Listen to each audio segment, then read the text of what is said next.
Salut tout le monde, j'ai le temps pour un dernier petit pack sur le PR 201. On a mis une ovonique à l'intérieur aussi, comme sur le Obao 10cc du pack tout à l'heure. On avait fait le premier pack avec une Gen 6. Et effectivement, on a plus de patates avec les ovoniques, hein, clairement, qu'avec les 2S5005 50C. C'est des 6780C.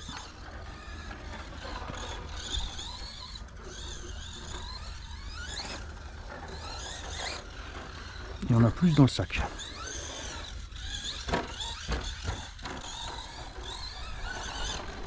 On a mieux à faire ripper les fesses.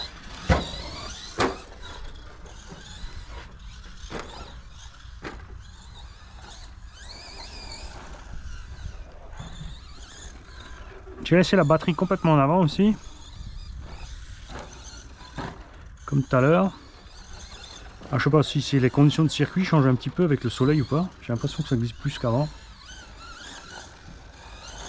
Ou c'est parce que j'ai fait plus de poussière avec les autres machines à force de passer. Parce qu'on bouffe un peu la moquette à chaque fois. Hein.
Oh là, oh là, oh là, oh là.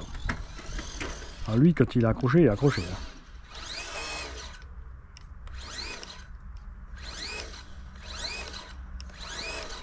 Non, il y a un clou, rien à faire. Oh, le bonheur des 4 roues motrices.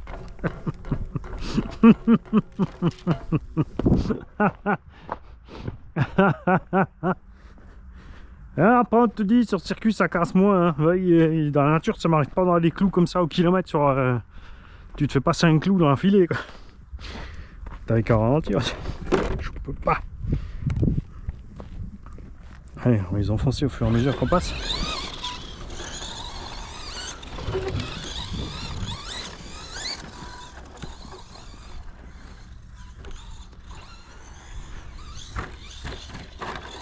Tu vois que c'est un pilotage beaucoup plus fin que le grossier Proline Fusion 4x4. Hein.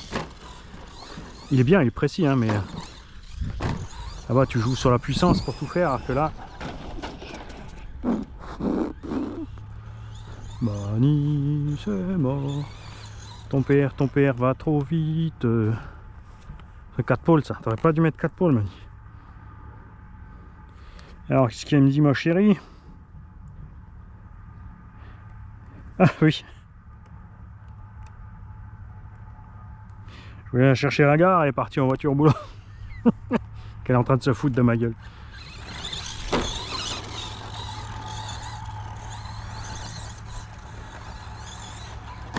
Ah, je glisse à fond du popotin par rapport à avant, c'est marrant.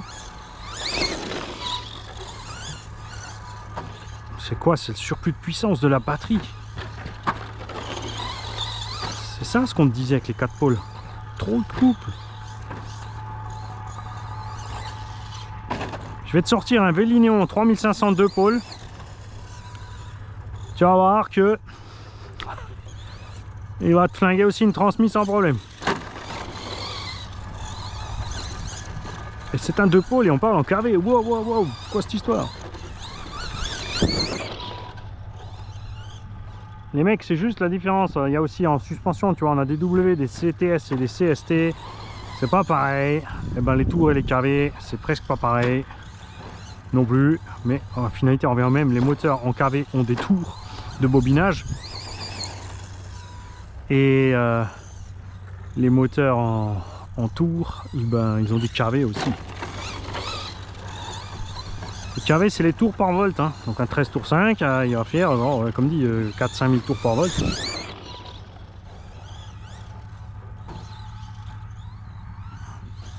Après, par contre, plus tu as de tours et moins tu as de KV, que ce soit en 2 ou en 4 ou en 6, et tu seras obligé de mettre un pignon plus petit pour obtenir la même accélération, parce que le moteur il n'arrivera pas à emmener le poids du véhicule, qui va monter plus vite dans les tours, plus loin, ça va mouliner en haut, alors qu'au couple, si tu prends un moteur avec peu de KV et un gros pignon, tu vas rouler au couple, on va partir un peu plus mollement en fait. Tu es obligé de mettre un pignon énorme bien sûr pour... Je te parle d'un 2000 kV de la même taille qu'un 4000 de la même taille, en 2S les deux. L'un tu vas rouler un pignon de 14, l'autre tu vas rouler un pignon de 28 pour arriver à la même vitesse, les réactions ne seront pas les mêmes.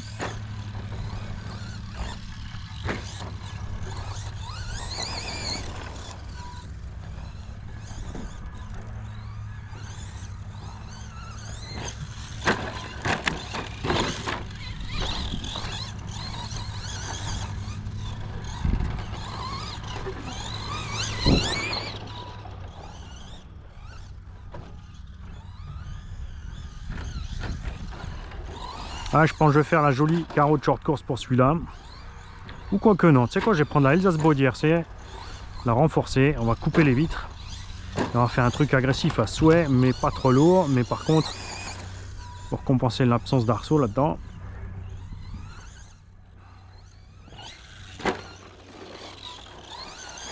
C'est dommage que le buggy ça passe pas, hein, que j'avais trouvé. Ça ferait vraiment trop bizarre, mais c'est dommage. Tu me diras, t'as aussi fait le sombrero, je veux dire. Bizarre est ton second nom maintenant.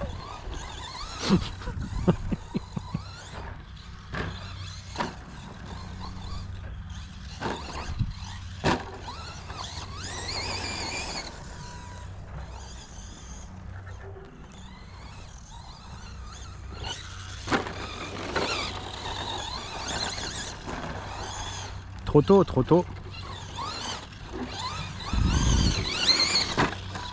Trop gauche.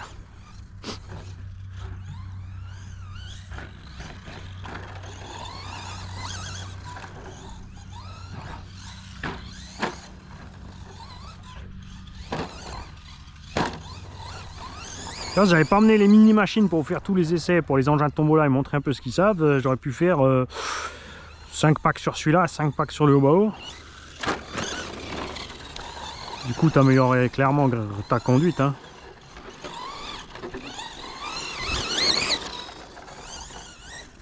Mais le problème, c'est que je pense qu'après, je serais parti trop à la faute aussi. 3 packs, c'est vraiment la limite. Oh.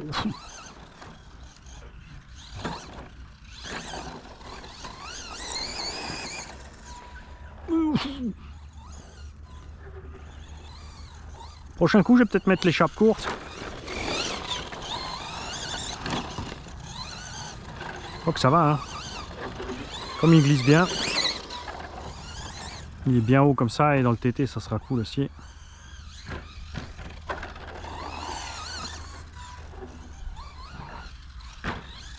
Pensez simplement quand vous prenez des engins qui sont typés circuit. Alors bien sûr, les hauts de gamme, ils sont solides, hein.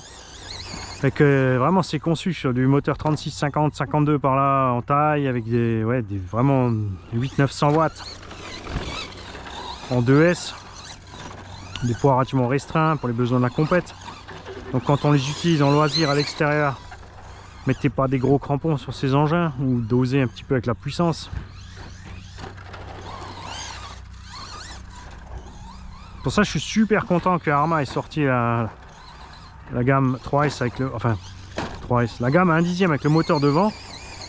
Ce qu'ils ont fait par contre en 3S, c'est du grand n'importe quoi. En 2 roues motrices, là, je sais pas quoi ils ont pensé. Un variateur 45 ampères piqué.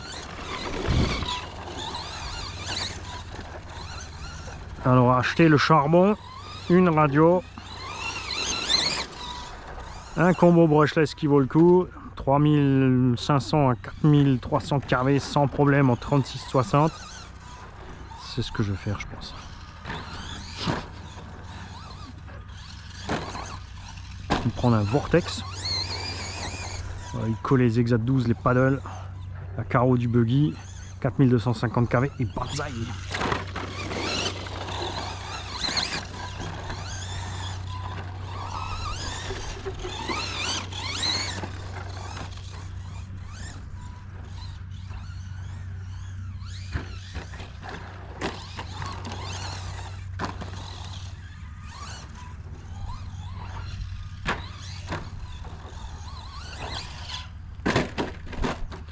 Peu trop de parachute là. Et n'empêche, j'ai toujours les LED sont toujours dessus. Hein. C'est juste collé au double face.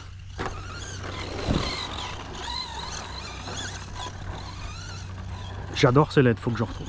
Je crois que j'en ai encore à la maison une paire, mais je vais en installer sur quelques autres engins encore. C'est dommage qu'ils font pas les arrêts pareil. Parce qu'elles encaissent à mort les gamelles. Elles sont légères.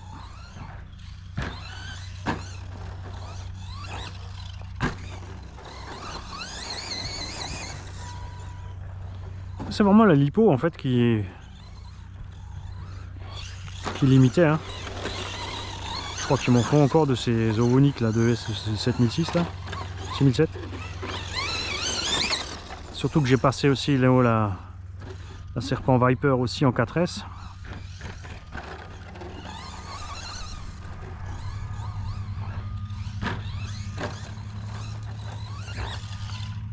Passe large en fait. T'es juste pas assez confiant avec le matos. Oui, bah maintenant j'ai du jus quoi. Avec les Gen 6 c'était pas assez. Ils sont pas si vieilles pourtant, mais c'est vrai que je n'ai pas utilisé beaucoup. Hein. Ils sont restés souvent longtemps chargés. Pensez-y à décharger vos lipos quand vous en servez pas.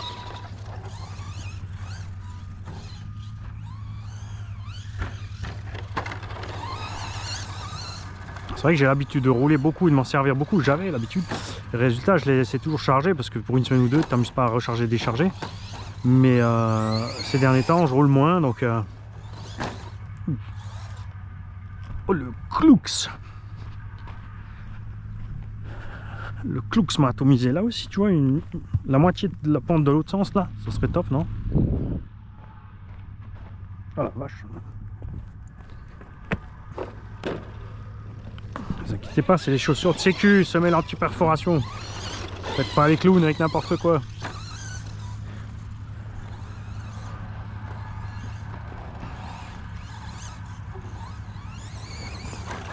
Ouais. Trop de gaz, mani, pas en cahuète. Ouais. C'est fou la différence, hein. Je pensais pas que sur la moquette on pouvait avoir une différence avec le froid et le chaud.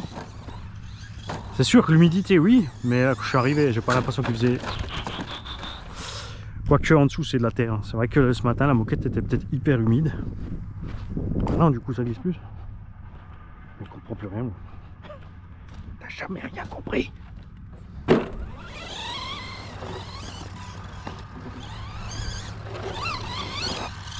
t'avais compris quelque chose, tu roulerais avec un moteur avec des tours. Ah bon, il tourne carré celui-là, il fait pas des tours. J'ai un moteur 3 carrés.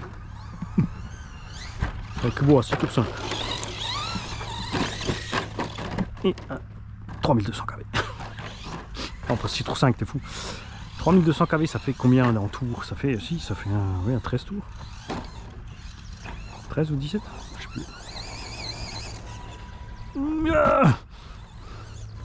Clairement, cette lipo a beaucoup plus de jus que la Jens 2200, 5005 JTEC Bashing là.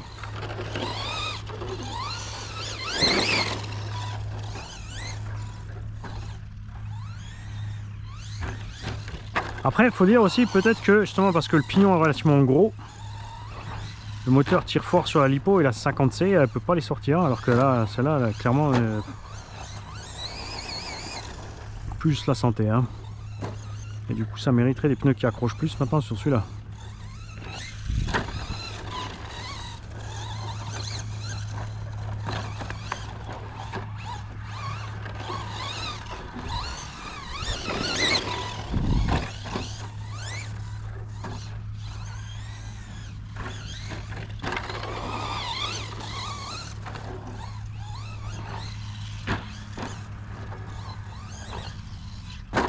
À côté. Ta galerie de toi là. Il y a un pick-up de mule. Oui, j'ai pas branché la galerie de toi là. J'aurais dû. Mais elle donne pas vraiment. Je sais pas, ça donnerait en 5 volts avec les éclairages en bas, ouais.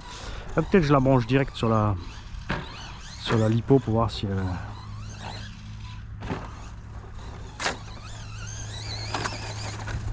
Je tire à gauche.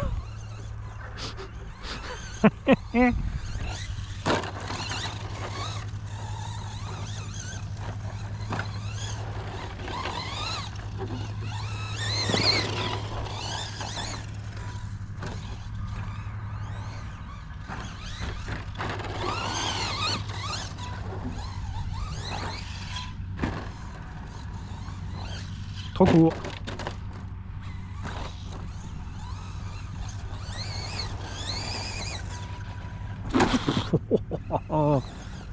Call me Delatator. Le pick-up qui déglingue les lattes.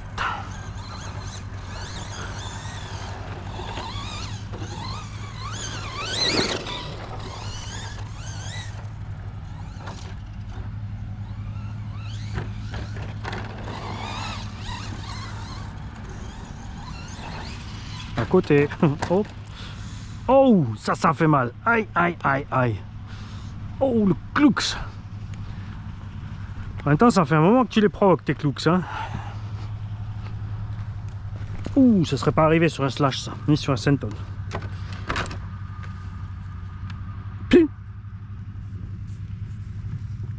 J'ai l'axe. C'est la cale de train avant qui a éclaté. Et on a perdu du coup les 2 rotules. Il est cassé le PR. Mais c'est normal, ça c'est la faute des pilotes. Hein, c'est clair. Bon, je vais regarder si je trouve mes petites rotules. Puis on va commander des options. Cool.